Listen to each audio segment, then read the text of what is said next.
Muy buenas noches, señoras y señores, ¿cómo están ustedes? Bienvenidos a otra edición del Péndulo por Unicanal. Atención que hoy tenemos tres temas variados, habíamos anunciado ya al final del noticiero. El primer tema, vamos a hablar acerca de la seguridad y ya está con nosotros el ministro del Interior, el doctor Euclides Acevedo. El segundo bloque, vamos a hablar con dos paraguayos que están en Inglaterra para que nos informen acerca de todo esto que está haciendo la Universidad de Oxford en Inglaterra para tener una vacuna contra el COVID-19. Los primeros resultados fueron muy alentadores. Nos van a acompañar una colega periodista residente en los últimos tiempos en el Reino Unido, Dalma González, y el doctor Gustavo Berni, médico residente también en Liverpool, Reino Unido. Y el último bloque, vamos a hablar acerca de la situación de Juan Ángel Naput en Estados Unidos. ¿Qué está pasando con él? Sus abogados quieren que venga a nuestro país a cumplir su condena. Y el gobierno o la justicia norteamericana hasta este momento ha desoído todos sus pedidos. Los por qué vamos a tratar de saberlo hoy con el doctor José Ignacio González Maqui, abogado de Juan Ángel Naput en nuestro país. Antes de ir al debate, les propongo algo, acompáñenme. Hoy nuevamente tenemos el vino Aresti.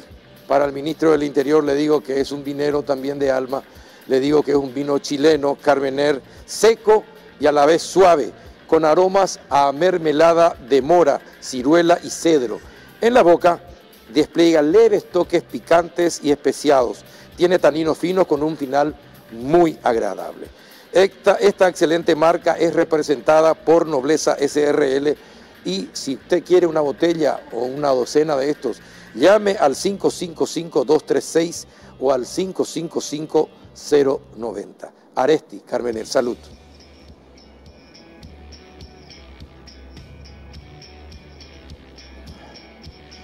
A la vuelta ya estamos con el debate.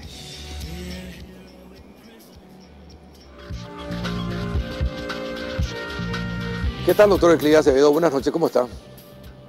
Muy bien, encantado de estar de vuelta, pese a infundados temores de que entre ambos hay una suerte de contrato privado, porque dicen que vos y yo industrializamos nuestra vana erudición de ayer. ¿En serio? Somos sí. eruditos ya ahora. Sí, no, usted sí, ahora. No, que me sí, deje de macana. Lo que sucede, Carlos, y esto es importante, no podemos quedarnos en la descripción episódica de la anécdota, sino que yo creo que hay que tratar de recurrir a un mayor poder de abstracción. Antes de copiar ella por la entrevista, donde dice entonces algunos que llenen y otros se sienten agredidos en su limitada formación intelectual, ¿verdad? Entonces, dentro de este berenjenal, y bueno, tuve que venir pese a todo. Bueno, usted me había pedido alguna vez que traiga vino, pero antes de comenzar con las preguntas, ¿qué tal si disfrutamos un rico café, ministro? Usted y yo somos personas de dormir muy tarde. Sí, señor. Así que disfrutemos de un rico café Lavazza. Ah, Lavazza. Y ahora sí ya prepárese para las preguntas. Me estaba fijando en el Aresti, ese que hiciste una seductora pero engañosa descripción. Vio sabor a mora, ¿el vino es rico o no es rico? No es rico, sí, así mismo. Sí. Pero tengo que adornar para venderlo. Como corresponde. Como corresponde, efectivamente. Bueno, ministro, ¿qué pasó en Ciudad del Este? ¿Qué es lo que realmente pasó en Ciudad del Este? ¿Por qué el enfrentamiento?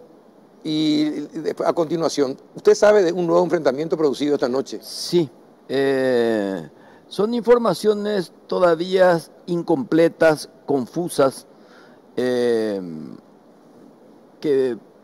cuentan que hay una suerte de tiroteo intimidatorio por parte de la Armada. La policía no tiene registro ni denuncia. Pero no me quiero quedar en el episodio del tiroteo, donde afortunadamente no hay hechos fatales. En la frontera, en un país vulnerable como el nuestro, hay confusión de roles. Y particularmente en Ciudad del Este hay una extraña confrontación de décadas entre la Armada, migraciones, aduanas y la policía. Y a veces los enfrentamientos vienen como consecuencia de contratos incumplidos. ¿Está para entender? Sí, sí, perfectamente. Bueno, entonces eso nos obliga o nos debe obligar a una descripción ordenada de roles y por sobre todas las cosas la necesidad de higienizar no solo a las fuerzas encargadas de la seguridad, la frontera y el tráfico de personas y mercaderías, sino también higienizar locales, barrios, territorios donde prácticamente lo que hacen es legitimar el cohecho y el contrabando. Dos enfermedades de las que tenemos que vacunarnos. Y la mejor vacuna es la descripción de roles, funciones, investigación y castigo. Porque si no se castiga, no pasa pasa nada. El tiempo y se vuelve a reproducir. Entonces, se traslada el personal involucrado, pero queda el sistema. Pero Hugo ya puede ser tan de lo mismo. Entonces, Migraciones es la única institución que debe autorizar el ingreso o no de las personas. Las Fuerzas Armadas controlar la frontera para que no haya una penetración irregular. Aduana se encarga obviamente de la mercadería y la policía de perseguir el delito o al delincuente con investigación fiscal. A Pepe Olleje apala tanto porque durante mucho tiempo ahí fue una especie de contubernio perverso y por lo tanto clandestino entre el crimen organizado y las fuerzas de seguridad. Sí. Entonces esto tenemos que asumir, porque si uno no asume su enfermedad, no se cura. Y esto es un inconveniente porque los hechos van a seguir sucediendo. Conociéndole, usted le habrá expresado esto al comandante de la Armada. Sí, y él está en plena tarea de higienizar. De limpieza. Sí, de limpieza, pero fíjate vos pero hay que hacer un sistema. No, claro, y no es cambio de hombre nomás. No, y no quedarnos solamente en Ciudad del Este. Claro. Todo el río es un territorio en este momento donde prosperan los delitos de distintas características y distintos maquillajes. Por ejemplo, la cuestión del combustible. El cartel del combustible se ha convertido en un cartel extremadamente próspero, perversamente próspero y peligroso. Y todo aquel que quiera perseguir se expone a la tentación del cohecho y hoy día a la amenaza de muerte. A la amenaza de muerte, un cóctel explosivo. Pero aquí lo que hay que entender, Carlos, y es bueno que la audiencia participe en un momento dado de este tipo de conversaciones. La seguridad es una cuestión transversal, donde estamos comprometidos muchos. ¿Por qué? Porque en la tarea de prevención, que es la tarea constitucional de la policía, hay otros elementos. Por ejemplo, cuando cierran la ruta, que no está permitido y yo no permito, pero de repente te ponen criaturas y niños indígenas. Sí. Ahí tiene que meterse la Secretaría de la Niñez, tiene que meterse el INDI. Y en problemas de desalojo tiene que entrar el INDER, que también tiene inmobiliarias clandestinas, que son los responsables departamentales. O sea, este es un tema muy complejo. Estamos hablando de un sistema de corrupción muy amplio, ministro. Claro, entonces la corrupción no se la combate con la mera denuncia. No. Hay que cambiar todo el sistema y los castigos tienen que ser ejemplares, como le dije hoy a un fiscal amenazado. Ahora, pero las autoridades están dispuestas, porque si no hay complicidad de importantes autoridades, el sistema no funciona. Obvio, sino, esa fue la famosa voluntad política. Sí. Y la voluntad política es la decisión de decir, esto vamos a cortar. Exacto. Y esto, en ese aspecto, el presidente de la República, no digo que me dio carta blanca, pero me dice que tengo que hacer, que haga lo que tenga que hacer. Pero yo necesito el respaldo, como le dije hoy a un fiscal. A mí no me es suficiente trabajar contigo. A mí me conviene que la sentencia, los fallos de los imputados por vos sean ejemplarmente castigados por el Poder Judicial. Entonces, tengo que hacer una cumbre de poderes de seguridad. Poder Judicial, Ministerio Público y el Ministerio del Interior, porque si no se le imputa y sale enseguida con medida, o ya pues sea. Eso es cierto. Y los fiscales que hoy estaban preocupados por el cartel del combustible, esto está prosperando en el sur del país. Sí. Pero se va ampliando. Se va a ir ampliando. Tiene un epicentro en Misiones, ¿no? Tiene su epicentro en Misiones y afecta a departamentos como Itapúa, Embucú y todos aquellos departamentos que tienen frontera fluvial ya de Chupé. Y esto es un cartel donde se maneja muchísimo dinero. Y si eso no se corta de cuajo, esto va a prosperar y va a llegar un momento en que nosotros vamos a tener ciudades como Sinaloa, como Juárez, como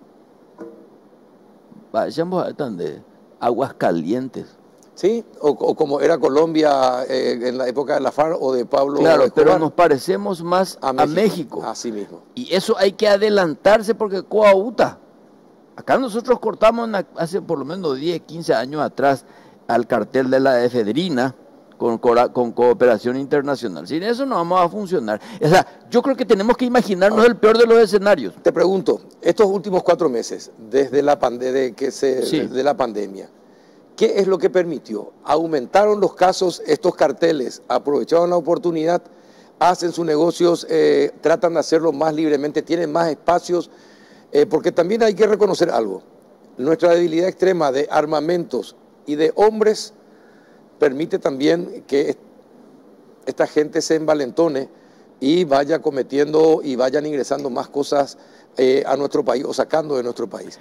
Pero en estos últimos 4 meses, ¿aprovecharon las oportunidades? Se aprovechó. Si bien es cierto, en materia de volumen no fue tanto, aprovecharon y actuaron con mayor confort. ¿Por qué? Porque muchos de los efectivos policiales se dedicaron a hacer cumplir el protocolo sanitario.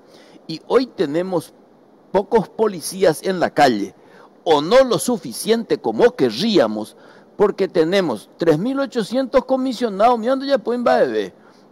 En segundo término, estamos cumpliendo algunas funciones que no nos compete. Por ejemplo, traslado de internos de una penitenciaría a otra. Mucha plata, mucho tiempo y muchos efectivos. Tenemos que cuidar los albergues. Eso es una labor del Ministerio de Salud. Hoy cobre es niñero. Por otra parte, comienzan los eventos deportivos, que está bien, pero lleva mucho personal y algo terrible. Nuestro sistema penitenciario nos obliga a que de repente los detenidos no vayan a la cárcel, se quedan en la comisaría, entonces la policía Oñacarecó se cuela antes que Oñacarecó la calle. Entonces, cuida que no se escape el preso y le deja... Ahora, y teniendo en cuenta esto, la situación... Esta situación que usted está señalando en los últimos 4 meses, aumentaron otra vez los robos domiciliarios, aumentaron los asaltos en las calles, otra vez los motochorros empezaron a operar. Ustedes salieron del control y empezaron nuevamente a operar, ministro. Los que roban los autos, hay cada vez mayor robo de autos y también están los que rompen los vidrios y llevan las cosas de los autos. ¿Qué es lo que se puede hacer ante... Tenés todo este complejo panorama de hechos ilícitos y delincuenciales? Mira, desde el jueves pasado y mañana lo vuelvo a hacer, una reunión con el comando institucional, donde hacemos un registro de los datos estadísticos. Primer semestre del 2019, primer semestre del 2020. No se puede hacer, ya no corre esa comparación. Porque son situaciones totalmente diferentes. Son situaciones diferentes, pero nos conviene desde el punto de vista de la ejecutividad y algunas cosas sofisticadas. Por ejemplo, el año pasado hubo más asaltos que este año en materia de hurtos, robos, etcétera, etcétera. Pero el año pasado se robó 400 millones de guaraníes. Este año menos asaltos, 1.100 millones de guaraníes. Más cantidad. Selectivo Vejicuay. Entonces eso nos obliga a hacer un mayor trabajo de inteligencia y buscar la mayor cantidad de gente en la calle. No tenemos recursos logísticos, necesitamos más patrulleras. Tenemos moto, pero no tenemos jinete de moto. Oye, suspender un entrenamiento de los linces, que es mucho más ágil, la respuesta es mucho más rápida. Entonces, la tarea de prevención, nosotros tenemos que acelerar más y darle mayor importancia. con mayor personal, porque finalmente la medida represiva es una última instancia. Necesitamos también más acompañamiento del Ministerio Público, porque nosotros tenemos que detenerlo, pero después ellos quedan a cargo de la justicia. Vamos a llegar, güey. Claro, la sensación de seguridad, de inseguridad parece que se dispara. Yo entiendo también, usted estuvo en los medios, sabe. Hay días y hechos que son tan notorios que están desde las 6 de la mañana hasta las 20 horas, están en todos los programas televisivos repitiéndose. Y lógicamente eso desata temor, genera temor y genera la sensación de inseguridad. Sí, pero definitivamente hay cuestiones que mejorar. Pero no es una cuestión de sensación, es una realidad, Carlos. Tenemos que asumir esa realidad y tenemos que abordarlo de la manera científica, no de una manera tradicional de garrote pupe. No, yo creo que nosotros tenemos que empezar a analizar toda esta consecuencia social de la pandemia. Más de 150.000 desocupados, más de 10.000 que volvieron, no hay vivienda, hay hacinamiento. Microtráfico ha prosperado notablemente. En Asunción tenemos 22.000 adictos y sin ninguna posibilidad de rehabilitarlos. Entonces, no se trata solamente de tener más policía. Central? ¿Cómo? ¿Cuánto en el departamento central? Pero más de 60.000. 70.000, 73.220, algo así. Exacto. Fue el último dato que tenía. Eso es una barbaridad. Sí. Además, acordate, una bomba de tiempo. Además que le estás dañando. Ese es un componente social con el que el Estado ya no cuenta para el día de mañana. Jamás va a ser un agente de producción ni un agente de prosperidad del pensamiento. O caigo vestido pea. Al lado, calla cueña, acá me pea ya. Nunca. Y bueno, ¿y cuáles son los remedios? Centros de rehabilitación. Por eso que no tenemos que quedarnos solamente en los hospitales que persiga el cáncer, la diabetes, los accidentes cardiovasculares. Así como tenemos un hospital del trauma, deberíamos tener hospitales de rehabilitación, porque si no, no tiene sentido la persecución del narcotráfico o del microtráfico. A mí no me sirve para nada desde el punto de vista social y de prospectiva la detención de un narcotraficante si es que el destinatario, el damnificado no se rehabilita. ¿Y esos centros a cargo de quién deberían estar? Al Ministerio de Salud, claro, salud mental, ¿no? Eso tiene que estar a cargo pero con una coordinación interinstitucional. Cada vez, por eso es que la seguridad es una cuestión transversal que también se debe entender en los organismos regionales. Mercosur no puede ser solamente aduana, es también seguridad, tenemos que tener un banco común de datos. Y ahora que sos ministro del Interior, ¿cómo ves a la justicia acompañando la seguridad? La Fiscalía y la Justicia, ¿cómo los ves? Honestamente hablando. Sí, honestamente hablando. Yo, por ejemplo, conozco que hay fiscales muy voluntariosos, muy abnegados, pero son insuficientes. Y donde falla el sistema es en el Poder Judicial. Porque o no hay suficientes, o por los fallos son demasiado lentos, deliberadamente lentos.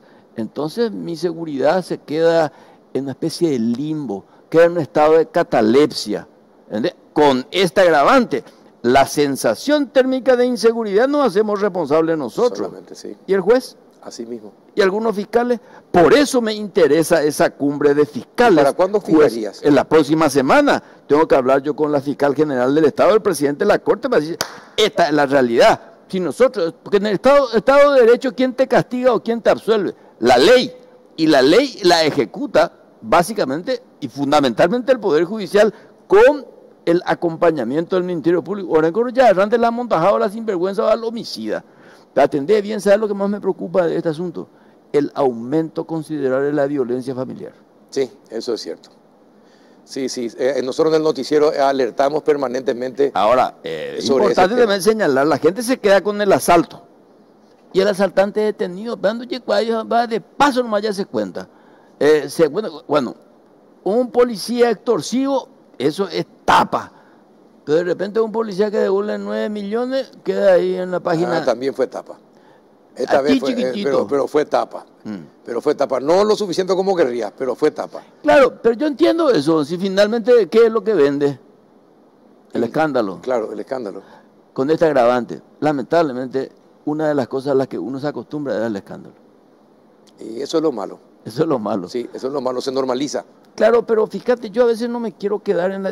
Mucha gente cree que yo solamente puedo hablar de eso. A veces yo me preocupa, por ejemplo, el caso de Naput, me preocupa también el caso... El gobierno podría intervenir en ese caso. ¿Cómo? El gobierno.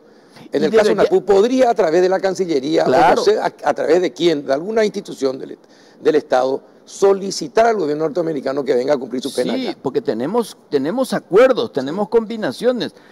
El Estado paraguayo es extremadamente obsequioso con las solicitudes extranjeras. Así mismo. Y con nosotros no, porque no la hacemos, o si las hacemos, no la hacemos con la debida energía y vigor. No puede ser que Juan Ángel no cumpla su condena aquí en el Paraguay.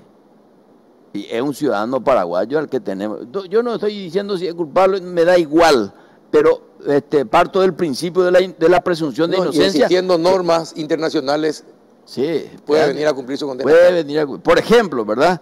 Y eso hace también al criterio de seguridad, porque la seguridad pues, no es solamente policial, la seguridad es jurídica, es institucional. O sea, yo me siento seguro cuando por la calle no me va a asaltar nadie. Pero también me siento seguro cuando entro en el tribunal y un agente del juez no me saque un riñón. ¿O no? Así mismo, así mismo. Si el sistema de justicia no funciona, no funciona nada. No, por eso es que nosotros somos el Estado social de derecho. Por eso es que hay que de repente... Pero ¿vos crees que somos un Estado fallido? No. Teniendo en cuenta todo esto que dijiste. Es grave lo que dijiste. Pero no es la realidad. Sí, no es un Estado fallido, es un Estado dimitente, dimitió de repente de su ejercicio constitucional de aplicar la ley. Por eso es que todavía no somos república, Carlos, porque república es una sociedad en la que la ley manda. Pero la ley es negociar y cumplimiento. Y eso es una especie de cultura. Porque así como la corrupción está marcada por hechos, hay una cultura que la legitima. Entonces, la negociación de la aplicación de la ley es también una cultura contraria a la cultura de lo que debería ser una república, que es el gobierno de la ley, Entonces hay que entender este proceso. Por eso es importante que en la reforma del Estado se busque un nuevo pacto, y el pacto tiene que ser sobre ejes centrales. En particular, esto se debe cumplir con la justicia. La aplicación de la justicia... Igual para todos. Igual para todos. No es discutible, no es negociable. Y después los ejes de desarrollo económico. ¿Para qué queremos un Estado de Derecho con gente pobre? La gente tiene que ganar dinero, tiene que ser próspero. ¿Para qué? Para que pueda pagar su educación, para que pueda pagar su salud. Como me dijo una vez hace mucho en Puerto Cabello, a nivel de a ver la salud y educación, trabajo se le ha diputado, voy allá, pues se hace plata ahí. Entonces, tenemos ejes centrales. Nuestra política energética debe ser una política pública que nos lleve los 20, 30 años próximos. Y tenemos que pactar que venga quien viniera, hay cosas que no se discuten. La previsión social, la defensa del medio ambiente, son ejes inexcusables. Sí, totalmente. Y finalmente, para terminar, ministro, esto que está aconteciendo en el ámbito político, dentro del Partido Colorado, ¿sirve también para una mayor tranquilidad, seguridad o no? Sí, te voy a explicar por qué. Una democracia se sustenta en el sistema de partidos políticos. Sí. Este sistema tiene que ser revisado y no puede ser cambiado por sociedades anónimas, ni poderes fácticos, ni corporaciones. Un partido dividido no gana elecciones ni tampoco gobierna. Entonces es fundamental la unidad de los partidos, pero con el fomento de la confrontación de ideas y propuestas. Partido fracturado al que beneficia es al narcotraficante, al arma traficante. Entonces, también produce gobernabilidad, que es el objetivo de la seguridad. Y la gobernabilidad es un pacto entre la sociedad y el Estado.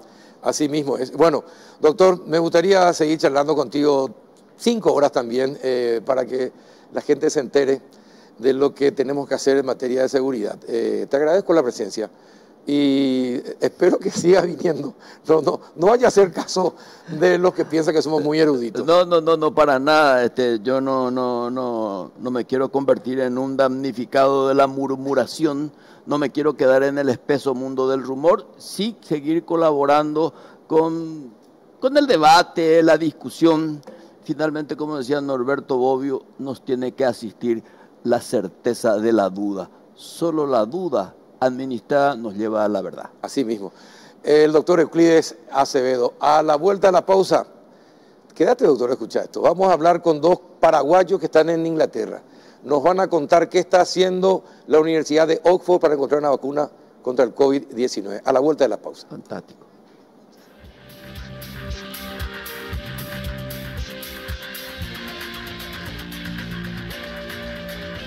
En Bristol cumplimos 40 años y lo celebramos a lo grande. Aprovecha las increíbles ofertas por aniversario y gana 40 millones de guaraníes en efectivo. Sí, escuchaste bien, 40 millones de guaraníes en efectivo. Además, tenés las cuotas más bajas del mercado sin entrega inicial y mucho más. Escucha esta súper oferta. TV LED AOC 32 pulgadas HD. Precio normal 18 cuotas de 170.000 guaraníes. Ahora, solo 18 cuotas de 109.000 guaraníes. Contactanos ya, desde la comodidad de tu hogar al WhatsApp 0991-670-000, llamando al 519-4000, también a través de nuestras redes sociales o comprando online en www.bristol.com.py. ¡Apúrate y pedí ya! Bristol, la mejor casa de electrodomésticos del país.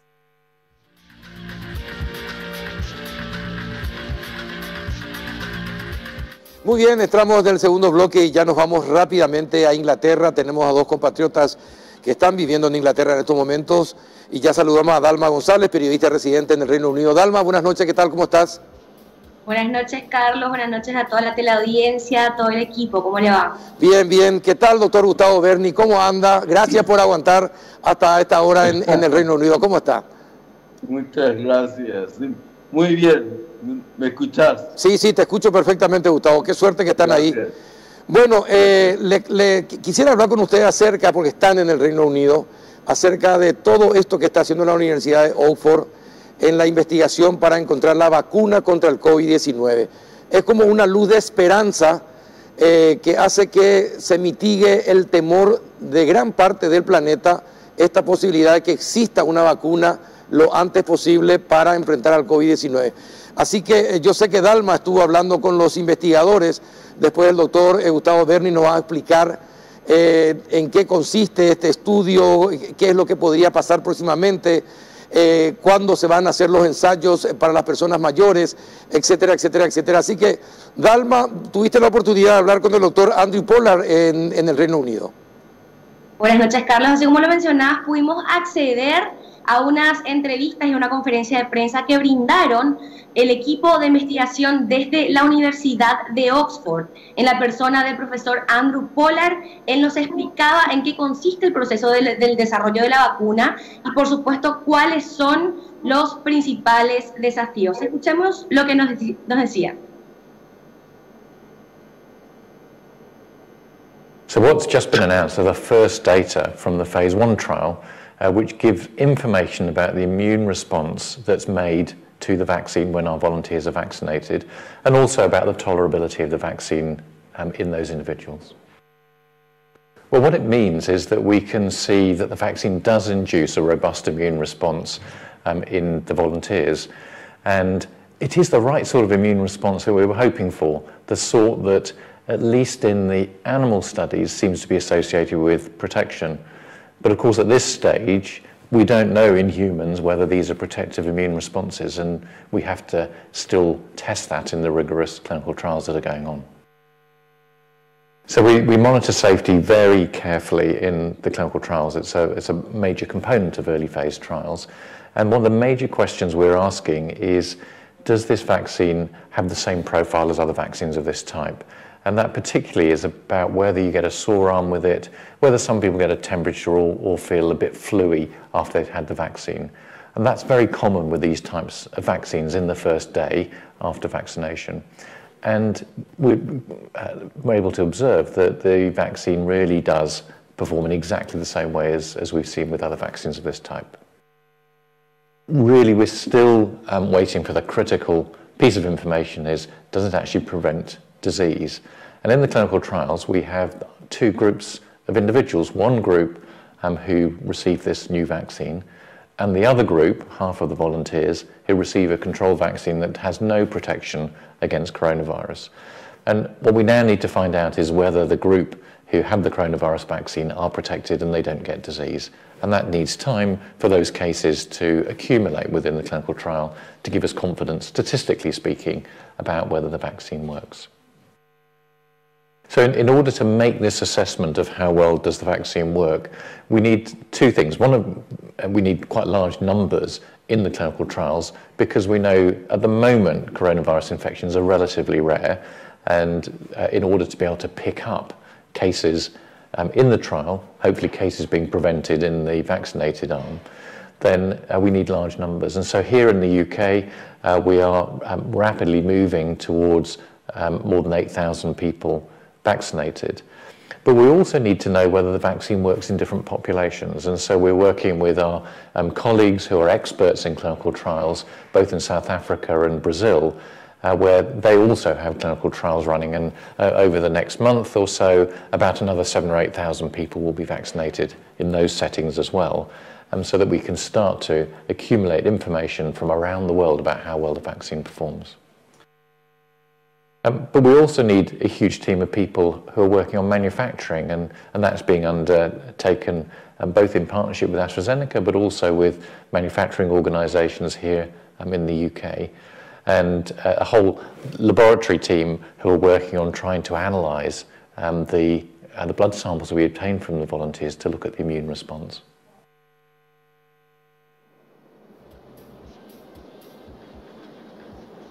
Bueno, increíble lo que nos acaba de explicar el doctor Pollard. Doctor Berni, ¿cuánto es el tiempo que normalmente se tarda en hacer una vacuna? No, si no hubiera urgencia como ahora con el COVID-19, ¿cuánto tiempo de pruebas se lleva adelante para decir esta vacuna es efectiva?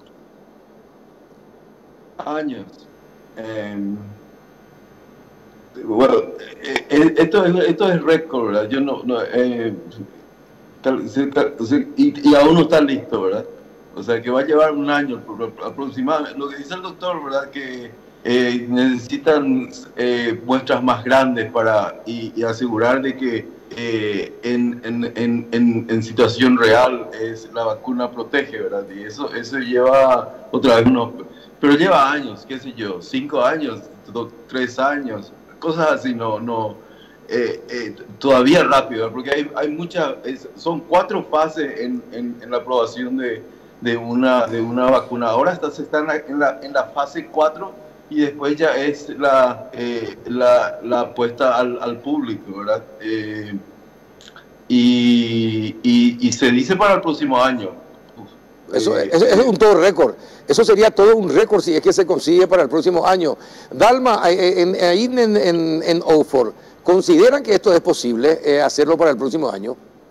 El equipo de investigadores, Carlos, te cuento ya toda la teleaudiencia también, ellos estaban destacando no solamente los resultados alcanzados, porque como lo explicaban, la investigación que inició en febrero, ellos estimaban alcanzar, por supuesto, encontrar la respuesta, encontrar los anticuerpos y este tipo de resultados en las pruebas. Pero a lo que ellos mencionaban en conferencia de prensa y que les llamó bastante la atención es el tiempo récord en el cual alcanzaron lograr estos resultados y culminar la fase 1 y la fase 2. Como lo mencionaban, se va a estar iniciando una última fase que va a incluir a unos 50.000 voluntarios en donde desean reasegurar que también la vacuna pueda funcionar en personas de 70 años en adelante y también poder confirmar, por supuesto, el tiempo de inmunidad y cuántas dosis vamos a estar necesitando. En cuanto a la distribución y para cuándo podría estar estimado, estaban explicando también que bueno, ellos estiman, por supuesto, aseguran que va a estar para fin de año e incluso mencionaron que podría estar antes de fin de año, pero por supuesto esto ya no depende de ellos. Ellos estaban, era que, por supuesto, podrían finalizar el proceso del desarrollo de la vacuna y en un caso especial, por llamarlo así, podrían recibir un permiso de utilización de emergencia previa un mes antes, por lo menos ya de Ajá, perfecto. Poder distribuirlo. En este sentido, el profesor Adrian Hill, que es director del Jenner Institute de la Universidad de Oxford, nos ampliaba cuánto sigue.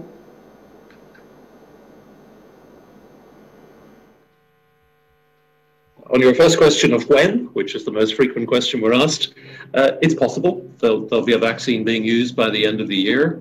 What that needs is enough cases in the probably about 50,000 people who will be in trials by 6 weeks' time, including the very large US trial, and to have an adequate incidence. And of course, the vaccine has to work. But, you know, even if it worked by early November, and it might be a little before that, you might have emergency use authorization in a month, and then you would be deploying in December. So it's possible, but we certainly can't guarantee it. Depends on the incidence of disease, as we said earlier. Bueno, estaba bien lo que dijo el doctor Hill. Podría ser antes de fin de año. Ahora, Gustavo, lo que se está aplicando es COVID en pequeña dosis en las personas, ¿no? Que puedan ser básicamente controladas. ¿Y cómo se sabe si generan los anticuerpos que se necesita para que sea efectiva? Esta vacuna de Oxford, como te explicaba esta mañana, es un producto de una influenza de chimpancé, es un virus de influenza del chimpancé que fue transformado aplicándole los spikes, las espinas del coronavirus, y provoca una reacción de anticuerpos y de células T. O sea que es comprobado que produce estimula la defensa del organismo, ¿verdad? ¿Cómo eso se sabe? Eso es fácil de saber midiendo los anticuerpos, que son proteínas en el cuerpo, ¿verdad? Entonces uno puede saber, yo tengo anticuerpos contra este virus o no. Los laboratorios saben cómo eso es fácil de comprobar, ¿verdad? La siguiente fase es hacer una muestra más grande, ¿verdad? Él habla en 50.000 personas. 8.000 personas. Yo más o menos va a alcanzar las 10.000 personas solamente en el Reino Unido, pero también hay pruebas en Brasil, en Sudáfrica. Creo que en Estados Unidos hay otro tipo de vacuna que se está probando. Entonces hay muy buenas perspectivas para tener una vacuna muy corto tiempo, ¿verdad? Relativamente muy corto tiempo. Bueno, es bueno esto, ojalá llegue.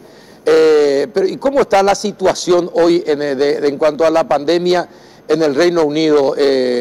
Vos que sos doctor y que tenés que atender a los pacientes, doctor Gustavo Berni, ¿cómo está la situación? ¿Está más controlada? ¿Está menos controlada? Se hablaba de nuevos rebrotes. ¿Esos rebrotes son tan violentos como el brote inicial? ¿Cómo es la situación?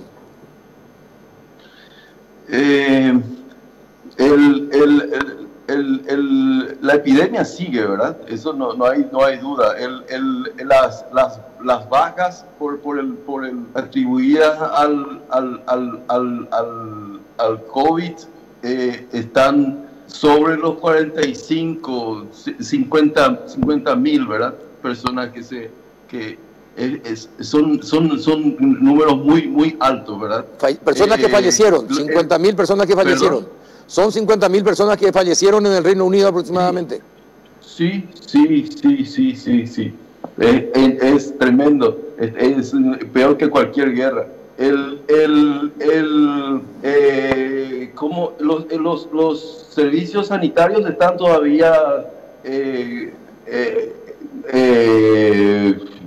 vamos a decir controlados todavía. Sí, todavía no se escucha que no haya cama ni nada, ¿sí?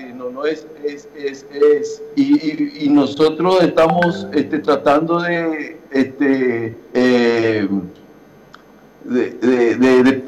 más bien de proteger a los pacientes antes de que no se ven muchos casos de personas con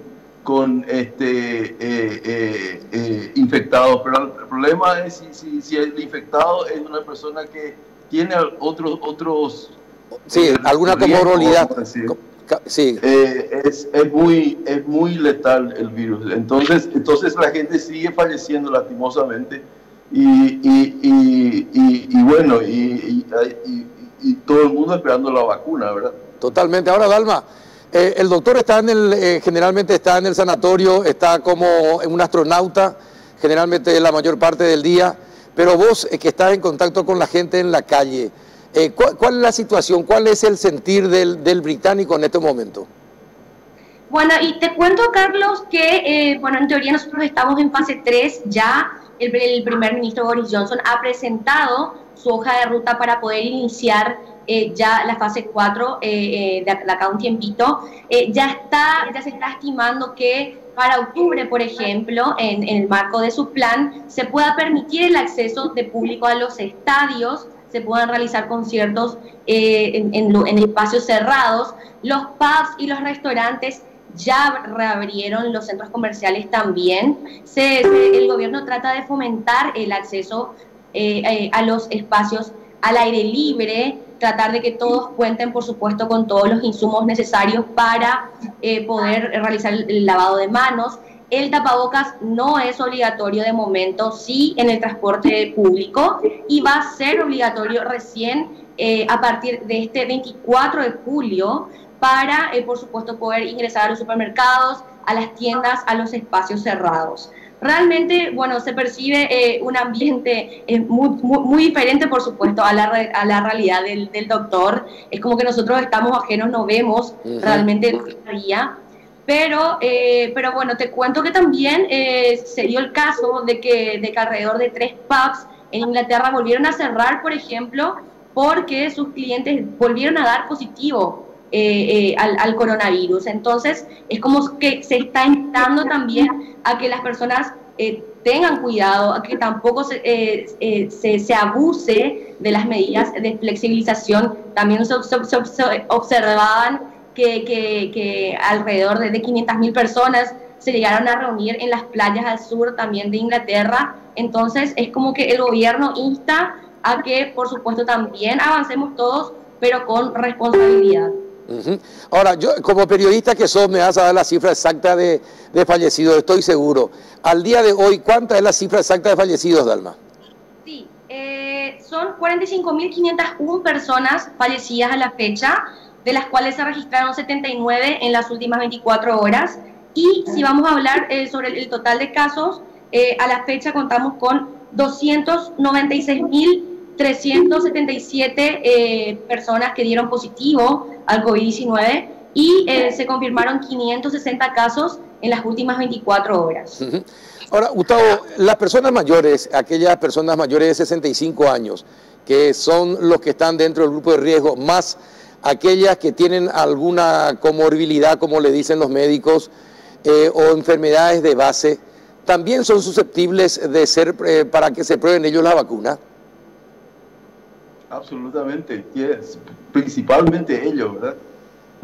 Sería para ellos la vacuna. Exacto, en principio sería para ellos al comienzo, pero ¿qué es lo que podría pasar? ¿Qué tipo de reacciones podría generar? Como decía el doctor Pollard, puede ser salirte alguna ampolla, alguna fiebre, como cualquier otra vacuna. Esta vacuna en particular, el 70% manifestó fiebre y dolor de cabeza. Eso es casi a todo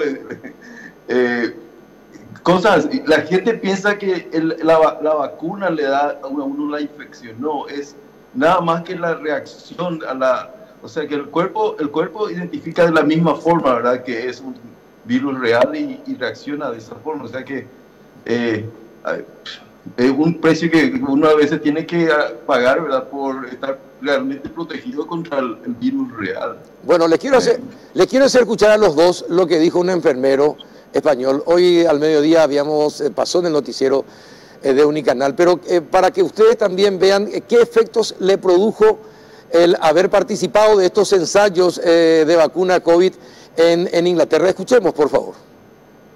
¿Sufriste alguna, porque eso es lo que se está tratando también de ver, ¿verdad?, alguna reacción adversa en el cuerpo humano? Vos estás diciendo que estás como un atleta, o sea que ninguna cuestión de fiebre contra la influenza. Mucha gente tiene el efecto después de la vacuna, lo sabemos. ¿Cómo fue en tu caso?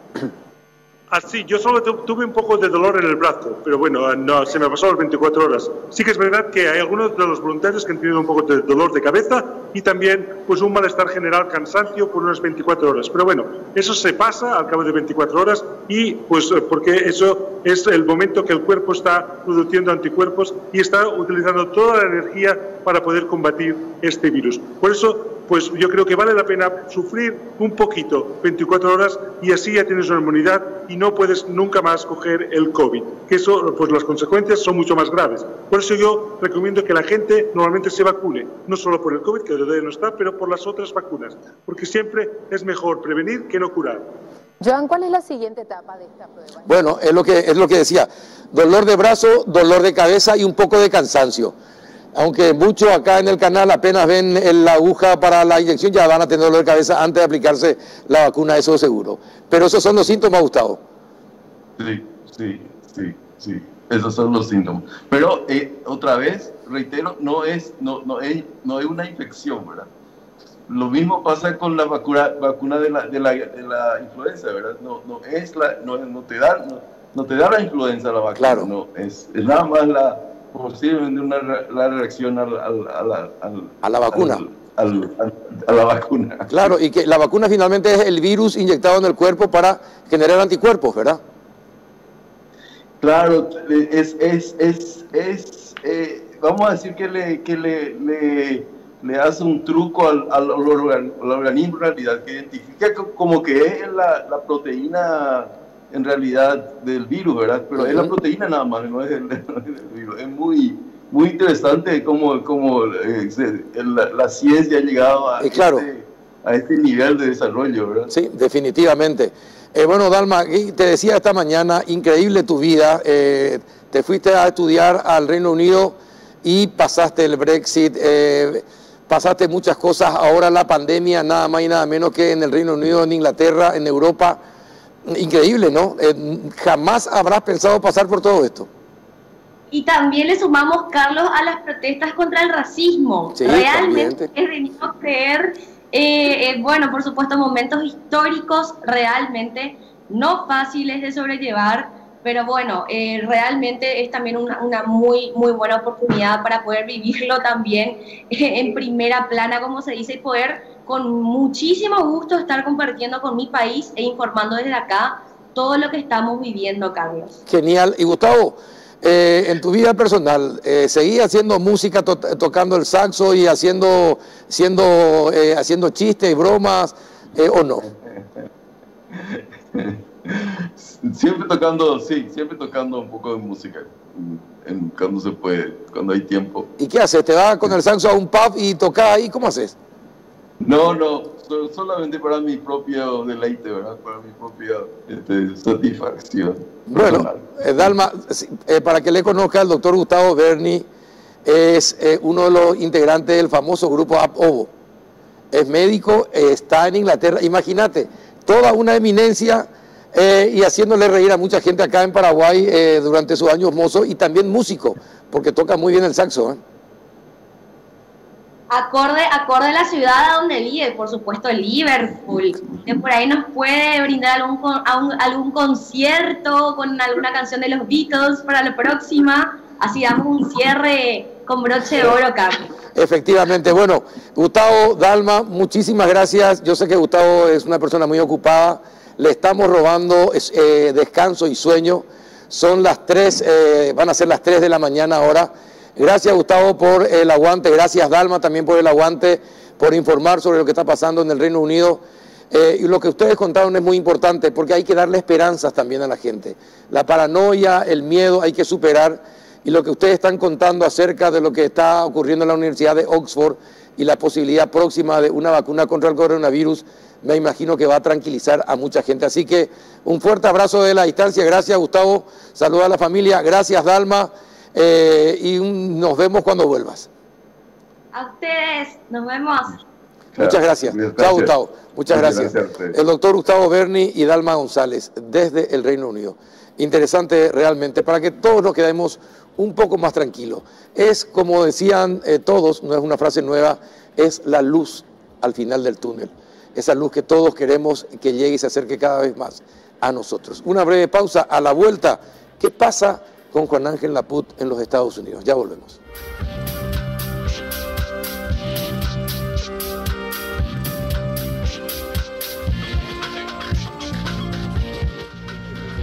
Bueno, ya entramos en el último bloque en compañía del doctor José Ignacio González Maqui. ¿Qué tal, doctor? Buenas noches, gracias por venir. Buenas noches, Carlos, un verdadero placer.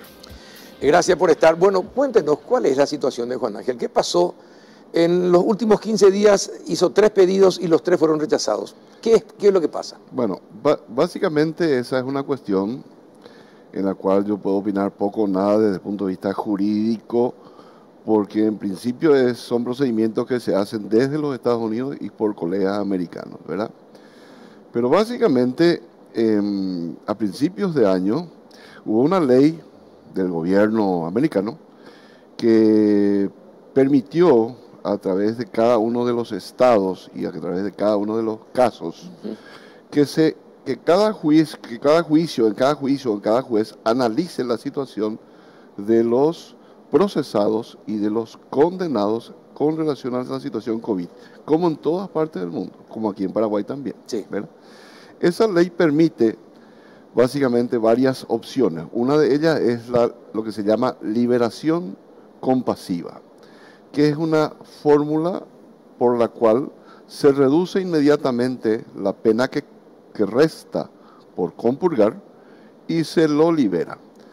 Pero para esta figura, la jurisprudencia... ¿Se lo libera? Se lo libera. ¿Definitivamente? Definitivamente. ¿Qué condiciones debe reunirse para llegar a eso? Entonces, justamente, la jurisprudencia es la que marca esas situaciones, que son básicamente un enfermo con una enfermedad terminal, un ciudadano ya bastante entrado en edad, más de 80, un ciudadano que ya no tenga las posibilidades de volver a cometer hechos punibles por alguna situación de cuadrapléjico, hemipléjico, ese tipo de cosas, ¿verdad? En esas situaciones es la que se estaban dando la figura de la liberación compasiva, que a los efectos del COVID y por cierta situación ahora ya de contagio, también se volvieron a pedir a favor de Juan Ángel. Pero la figura que se pedía a favor de Juan Ángel en realidad es lo que se llaman el confinamiento en el domicilio, es decir, nuestra prisión domiciliaria, sí, o el arresto domiciliario. Y que en principio se pidió durante el tiempo que dure la condena, que le reste por condena, sí, pero que ahora la pretensión era por lo menos durante la pandemia, es decir, y fue preventivo antes. ¿Durante la pandemia o durante la cuarentena que tiene que cumplir? Sí, durante la pandemia. La pandemia. Durante la pandemia. Que no se sabe cuánto puede durar. Que no se sabe cuánto puede durar, ¿verdad? Que en principio fue una petición preventiva cuando todavía no estaba contagiado y que una vez que se supo que estaba contagiado, entonces los colegas hicieron un pedido de resolución sumaria, o sea, un pronto despacho sería, como para que la jueza se expida inmediatamente sobre su situación, que es la audiencia de ayer. Ahora, le pregunto algo. Él fue condenado por conspiración, ¿verdad? Sí. En realidad él fue condenado de 9 cargos de la acusación, él fue condenado solamente por 3, ¿verdad? Y de los 3 cargos de la acusación, uno es por conspiración para permitir, que que una... El lavado de blanqueo de activos, algo así. Sí, pero básicamente tiene un nombre previo que sería lo que es para nosotros la asociación criminal, que para ellos son crimen organizado, ¿verdad? Y la figura es de conspiración para actos de corrupción. Y en actos de corrupción ellos es muy amplio, entonces ellos lo que tienen es un sistema que es muy casualista, ¿verdad? Es decir, es muy casuístico, mejor dicho. Es decir, son los casos los que van enriqueciendo qué es cada hecho punible. Nosotros tenemos un sistema codificado en donde tenemos qué es el hecho punible y la conducta que se adecua a tal. Para nosotros, porque es lo que queremos saber, ¿qué sería? Sería formar parte de una asociación criminal sin ser considerado autor, sin haber sido considerado autor, porque esa fue una de las, de las acusaciones en las cuales él fue absuelto. Sí.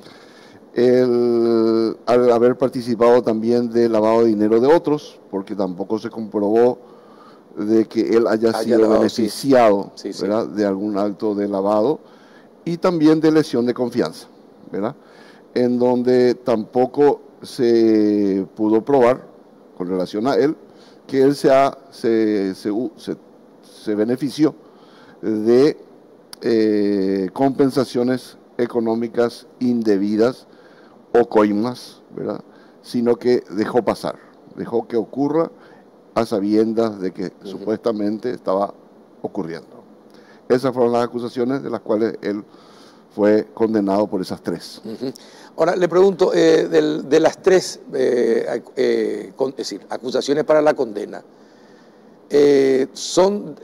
también allá es delito y crimen, y permite que uno cumpla su condena en su casa, por ejemplo, es decir, las tres causas por las que fue condenado, ¿son causas por las que sería factible que él pueda cumplir su condena en su casa? Bueno, el sistema americano difiere mucho del nuestro en cuanto al procedimiento, pero ¿qué pasa? El mismo juez que dictó la sentencia se encarga posteriormente de la ejecución de la misma, ¿verdad? Entonces, es poco probable que este juez que dicta una sentencia de pena privativa de libertad efectiva después modifique, ¿verdad?, resolviendo algún beneficio procesal dentro del proceso o algún beneficio de ejecución de pena ya con pena efectiva.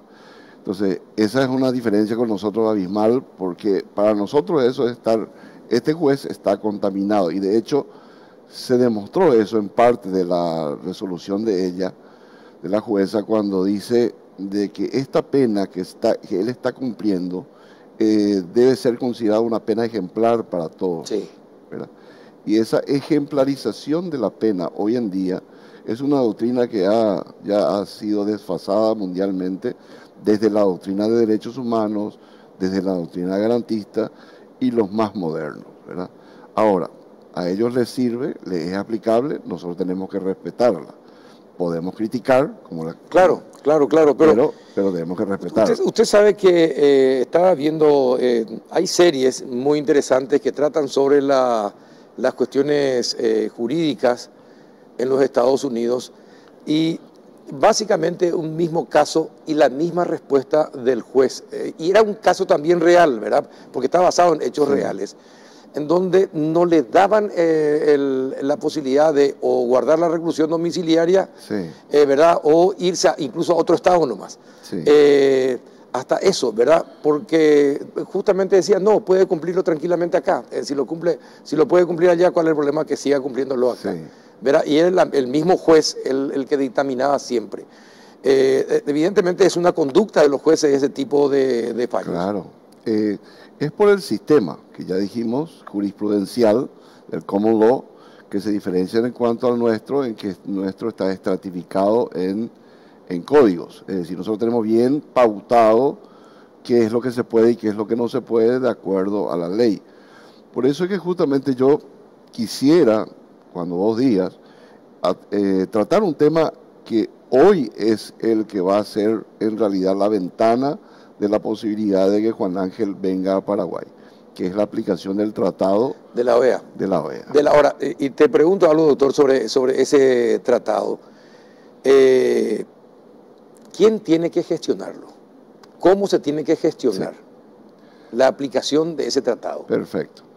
El propio tratado establece, y no es un tratado original, o sea, no es algo nuevo, ya existían vestigios de tratados de esa índole, inclusive bilaterales, pero este es el primero que tenemos en el cual Estados Unidos, siendo parte de la OEA y habiéndolo ratificado, se adecuó a aceptar la aplicabilidad de este tratado, porque nosotros sabemos que Estados Unidos no acepta mucho los tratados de derechos humanos, pero este sí está ratificado por ellos.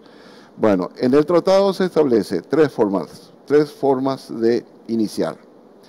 Por el Estado sentenciador. ¿Cuál es? ¿Florida o en Nueva York? Sí, en realidad esa expresión Estado está dada como país. Ah, como país, perfecto. Pero es el país sentenciador, el país que va a ser el receptor o el propio condenado. Lógicamente, siendo el propio condenado, puede optar por iniciar el proceso en su país de origen, a través de una representación legal, o puede hacerlo en el país donde está ejecutándose la condena, que fue lo que hizo Juan Ángel. Y un punto muy importante, Juan Ángel, porque ya aplicó él, el formulario ya está introducido jurídicamente y formalmente en el sistema de justicia, americano. Sí. Y primicia para vos, no sé, genial. Esta mañana se introdujo en el sistema de justicia, que se aplique el tratado de la OEA desde Paraguay. Desde Paraguay. Sí. Ajá. Bueno, básicamente uno de los requisitos es de que no exista proceso pendiente o apelación pendiente dentro de algún proceso en su causa. Eso está finiquitado, porque está en la condena, ¿verdad? Sí. ¿O hay alguna instancia todavía? Claro, Juan Ángel tenía cierto periodo, ¿verdad? Tiene, digo yo porque está dentro de su derecho, y digo tenía porque renunció a la posibilidad de apelar ante la Corte Suprema de Justicia, justamente en reconocimiento de la imposición de la condena y para aplicar al tratado, porque es un requisito. Pero ¿eso qué significa? Que él se acogió a las reglas de juego, que respetó el sistema imperativo de aplicación de las leyes y dice, no hay ningún problema. Yo renuncio a mi derecho de recurrir ante la Corte Suprema del país que me sentencia, pero al mismo tiempo quiero que se me permita ser elegible para que se aplique el Tratado Interamericano. Y con eso automáticamente se cierra todo lo que concierne a su caso en Estados Unidos. Exacto. Y se abre otro, pero a través del Tratado de la OEA. Así mismo. Bueno, perfecto. Y por estrategia, doctor. Sí. Él lo hace él mismo. Le pregunto yo, ¿no hubiera tenido más fuerza si desde Paraguay se pedía eso de Estado a Estado, fuese de Estado a Estado y no del condenado al Estado de Estados Unidos? Totalmente, claro que sí. Es por eso que justamente yo te decía que esta mañana el representante legal de Juan Ángel, porque él tiene un apoderado aquí, que es un colega, el doctor José Montero, ha iniciado el trámite desde Paraguay. Él ya no inició desde allá, pero esta mañana se introduce ante la autoridad central paraguaya del tratado, que es el Ministerio de Justicia. Y el Ministerio de Justicia puede optar, puede hacer dos cosas. Puede darle el trámite a la petición, simplemente, entonces se convierte en un nada más que pasamano, controla los requisitos y dice sí, está de acuerdo y remite al sistema americano la petición. O, caso B, que es lo que nosotros esperamos del gobierno paraguayo, que analice la situación del connacional y que sea un pedido del Estado paraguayo. Y que se convierta en no solamente en un consentimiento del gobierno paraguayo en recibirlo, sino de que el propio gobierno paraguayo realice esa petición. Es decir, ratifique la petición como gobierno. Y ustedes como representantes de Juan Ángel, ¿hablaron ya con las autoridades paraguayas? ¿Hablaron con el presidente de la República o con alguna autoridad que tenga que ser la encargada de esa petición? Yo no he hablado con el presidente de la República. Sí he hablado con la autoridad central, con la doctora Cecilia Pérez al respecto. Le dije de que se iba a plantear la situación. Ella me dijo que ella no puede negarse a recibir la petición y que lo primero que va a hacer es dar al... Sí, porque este tiene una decisión política, tiene que ser del gobierno. Totalmente, pero hay 3 instancias que deben pasar. La primera es introducir el pedido ante la autoridad central, que es el Ministerio de Justicia.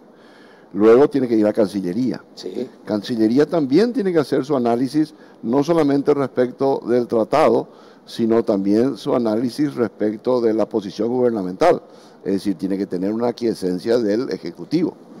¿Verdad? Y si hay esa aquiescencia, entonces ahí recién deriva a la Embajada Paraguaya en Washington, que es la que va a tramitar la parte paraguaya en el proceso ya iniciado en Estados Unidos. Es decir, que van a haber 2 presentaciones. Es decir, podrían haber 2 presentaciones. Así una que ya presentó Juan Ángel, sí, y otra que podría ser del propio Estado paraguayo. Exacto. Haciendo el mismo pedido. Haciendo el mismo pedido. Y en definitiva son los poderes judiciales los que tienen la última palabra. Es decir, tanto en la tramitación en Estados Unidos, que empieza con el Board of Prison, el Departamento de las Prisiones, el Departamento de Justicia, se requiere un parecer del Fiscal General del Estado, y por último es el Departamento de Estado, que es el que deriva con el consentimiento del Estado americano a un juez, que es el que nuevamente pregunta por último al ciudadano si es que en realidad quiere acogerse al tratado, y hace lugar a la figura de remisión, de traslado, ¿verdad? Llega a Paraguay, ya con el consentimiento del Estado paraguayo de recibirlo, y culmina con un juzgado de ejecución de sentencia, que es el que debe establecer el sistema, el lugar, el tratamiento y todo lo que tiene que ver con la ejecución de la continuidad de la ejecución de la pena privativa de libertad en un establecimiento penitenciario del ciudadano que es traído por este tratado.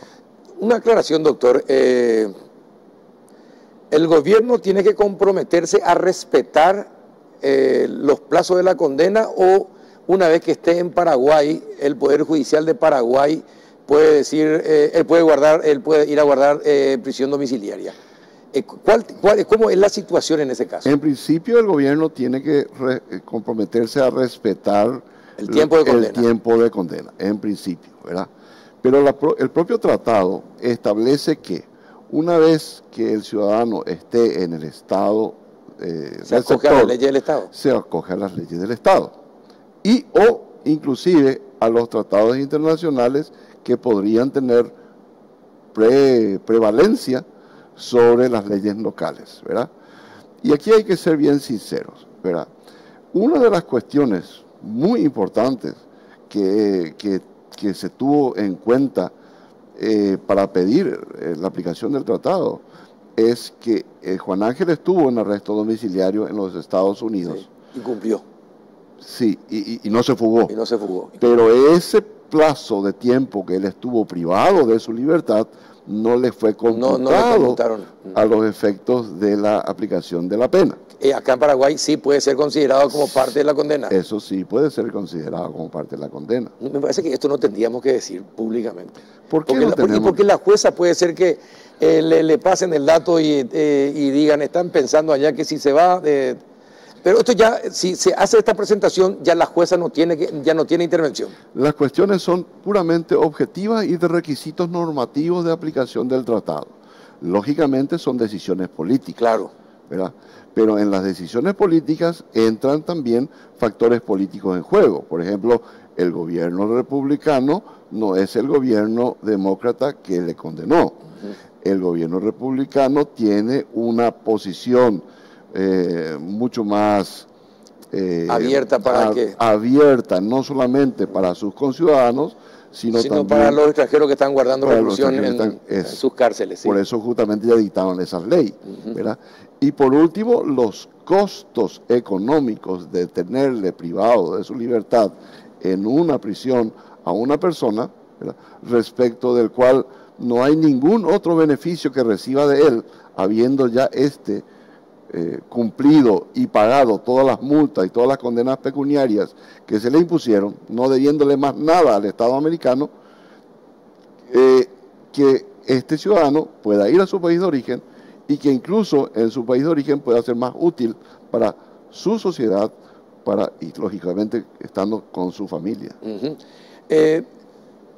¿Cuánto tiempo tiene el Estado paraguayo para enviar el petitorio? No hay plazos en el procedimiento, pero en el procedimiento de pedido. Sí hay plazo en el procedimiento de aceptación por parte del Estado americano. Sí, están corriendo 60 días en el cual el Departamento de Prisiones tiene que dar su informe respecto del condenado. Ahí va a pasar al Departamento de Justicia, dictamen del fiscal general y todo lo que ya hemos dicho. Desde aquí son cuestiones burocráticas, son trámites burocráticos. Un análisis objetivo, documental de la situación, ¿es elegible o no es elegible? Si no es elegible, seguramente hay plazo para rectificar la documentación que diga por el cual se diga que no es elegible, o directamente el rechazo, ¿verdad? Hay cuestiones propias del tratado, como por ejemplo la doble criminalidad. ¿Qué significa eso? Significa que el hecho punible por el cual él fue condenado en Estados Unidos también sea un hecho punible según Paraguay, la codificación paraguaya, ¿verdad? Esa doble criminalidad puede tener una interpretación más extensa, de que la pena por la que se le impuso en Estados Unidos, que es privativa de libertad, también tenga una correlación. Sí. Que no sea que acá venga y se le castigue más tiempo, por ejemplo. Por ejemplo. Esos son impedimentos. Se impide la pena de muerte, está en el tratado. La cadena perpetua, que si bien ellos no tienen, pero tienen la sumatoria de pena, nosotros no tenemos. Entonces nosotros no podríamos considerar la cadena perpetua porque nuestra pena máxima va hasta 30 años, ¿verdad? Y ese tipo de cuestiones. Y lo otro es también el nivel de la prisión en donde él va a ser instalado posteriormente. Es decir, que sea efectivamente o una prisión, o una penitenciaría, o una correccional, es decir, un lugar donde él está privado de su libertad el mayor tiempo del día y que tenga sus espacios de... Sí, hay algunas diferencias. Por ejemplo, el doctor Leos creo que recurrió acá no es penado el cohecho privado, ¿verdad? Sí. Como en Estados Unidos. Sí. Entonces no podría ser condenado ni ser extraditado a Estados Unidos, sí, porque acá no tenía ningún proceso por ese motivo. Sí. La cuestión está en que todas estas legislaciones modernas tienden a ser aplicables, o sea, tienden a ser legisladas y aplicables con nuevos tiempos, en base a los nuevos tiempos. Estamos viviendo unos tiempos en donde cada vez más existen la aparición de formas de delitos informáticos. De hecho, una de las causales por las cuales fue condenado se llama el fraude mediante medios de comunicación o de intercomunicación, que no es otra cosa que nuestra figura de estafa por sistema informático. Doctor, vos que sos abogado, hoy leí la carta de la mamá de Juan Ángel. Muy fuerte. Muy fuerte, realmente muy fuerte. Eso ayuda para el caso allá en Estados Unidos, por ejemplo. ¿Puede tener algún efecto o son tan insensibles? No, yo te diré que la justicia, o sea, el sistema de justicia en todos los países de por sí tiene una especie de solapa o coraza de insensibilidad. No en vano se le pinta a la justicia, se le muestra la justicia con los ojos vendados, ¿verdad? Ahora, no es menos cierto que se han dado situaciones en las cuales los propios jueces dicen que le llegó una carta a su despacho y leyendo esa carta se dio cuenta que en realidad la ley o el derecho no es la justicia de este caso y por ende, etcétera, etcétera. Si vos me preguntas, primero sirve. Para esa madre te puedo asegurar que sirve. Para toda su familia te puedo asegurar que así sirve. Mismo. Así y mismo. para nuestra sociedad también. Sí, sí, sí. De ahí traspolar y llevarle a ellos para entender qué es lo que pensamos nosotros los paraguayitos, de acuerdo a lo que nos está pasando aquí en esta globalización, yo te puedo decir de que si alguna institución de derechos humanos o alguna institución que respecto a la minoría migratoria o a la hispanidad se hace eco de la situación, te puedo asegurar que va a tener fortaleza. Va a tener fortaleza. Sí, efectivamente. ¿Y cuándo ustedes, por estrategia digo, cuándo ustedes van a tener que hablar con las autoridades para que el Estado se apropie del pedido? Nosotros tuvimos acceso a la posibilidad de pedir audiencia en Cancillería y se nos va a dar esa audiencia, pero básicamente nos dicen, miren, hay pasos que seguir. Primero pasa en justicia, que es la autoridad central. Por eso es que yo ya me comuniqué con la ministra y le dije, doctora, va a entrar este pedido, no te pedimos más nada que se vea, que le den trámite, que le den un checklist. Y si hay un petitorio que en el caso de que el gobierno tome razón de la situación y quiera, además del consentimiento, colocarse el traje de pedir por un connacional, que así lo haga. Y ella me prometió que llegado el momento íbamos a tener nuevamente otra reunión, ya seguramente con Cancillería, y no, yo te digo, yo no he pedido audiencia ni tampoco tengo conocimiento que se haya solicitado una audiencia con el presidente de la República. La última pregunta, doctor, porque se nos da el tiempo, es una lástima porque escuchar así, aprender contigo de todos estos temas es muy importante. Sí lo sabes. Sí. Sí lo sabes. ¿Por qué no se acogió a la colaboración? A ver, primero, sí, es que sabes. Primero no lo sé, ¿verdad? Y segundo, no te podía yo decir cuál fue el fundamento jurídico para no acogerse a la colaboración o a la delación. A la delación, sí. Ahora, conociéndole a Juan Ángel como le conozco, sabiendo cómo él es, te puedo asegurar que para él iba a ser una falta de respeto a su persona, a su familia y al Paraguay. Admitir una culpabilidad que según él no tiene. Que según él no tiene. Y sobre todo la cuestión de acá que nosotros conocemos, la de los tres monos sabios, ¿verdad? Y los tres monos sabios, por eso se le dice salvio, ¿verdad? Ellos le culpan por no haber visto, por no haber escuchado y por no haber hablado. Claro, sí, no, porque es evidente, los que le aprecian dicen eso, de por qué no se acogió a esa figura, a esa posibilidad. Todos aquellos que incluso tocaron algo, como dicen, hicieron la delación, se acogieron a esa figura y no pisaron la cárcel. Están en libertad. Están en libertad. Sí. Él prefirió pagar la multa, ¿verdad?, que le correspondía, sin chistar, pero seguir apelando por su culpa, por la culpabilidad. Sí, por su inocencia. Sí, señor. Efectivamente. ¿Y usted qué hubiera hecho en un caso así? ¿Se llegó a pensar qué hubiera hecho en un caso así? Yo siempre le digo a mi representado, a mi cliente, mira, esta es una opción. O sea, si yo considero que tengo la razón, voy hasta el final. Pero si considero que tengo una estructura política, todo lo que él tenía en contra, imposible, ¿verdad?, de sobrepasar. Sí, entonces yo le digo, mira, reconozcamos lo que podemos reconocer. Si te dicen que no viste, reconoce que no viste. Si te dicen que no escuchaste, reconoce que no escuchaste. El no hablar es algo que a ellos les corresponde probar, ¿verdad? Pero vos lo que no viste no puedes contar. No puedes contar. Y lo que no escuchaste no puedes decir. Ellos tienen que probar. Eso lo hubiese dicho. Doctor, muchísimas gracias por esta instrucción. Muchas gracias por haber venido. Espero que no sea la última vez. Justito, o'clock, 22:30. Ah, muy bien. Terminamos justito, nos vamos.